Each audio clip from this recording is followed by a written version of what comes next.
energy, as it comes from the bottom up, is refracted at the ceiling of the field and then imprinted below on the Moon imprint layer, where it is imprinted concentratedly.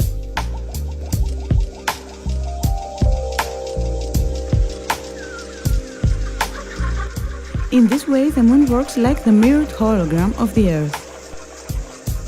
The existence of the Sun is due to the same phenomenon, except that the Sun constitutes the other cosmic refraction, plus.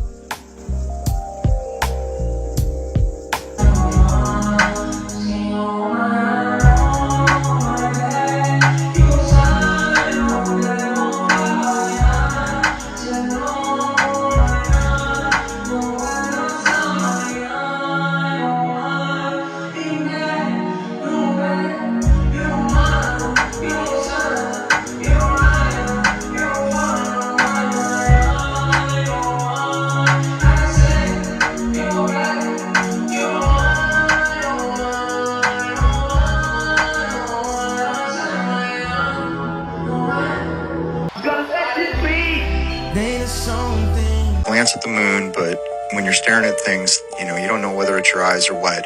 And then I notice a second wave coming, and at this point, I'm thinking it's my camera. I look up at the moon again, and I just don't know what to think.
Leaked footage from 1969 of our flat Earth from the Apollo 11. You can see land beyond the ice wall. This is proof.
Now, you've already heard about radio waves and how these can be used to carry speech and music through space. And in a very similar way, we can use them to carry the electrical signals which represent your television set. Now, there are two extra problems in television. One is to take this scene in the studio and to convert it into electrical impulses which we can then broadcast out into space. And the second problem is to remake that picture on your television screen once you receive those signals on your set. Let's begin by considering three things.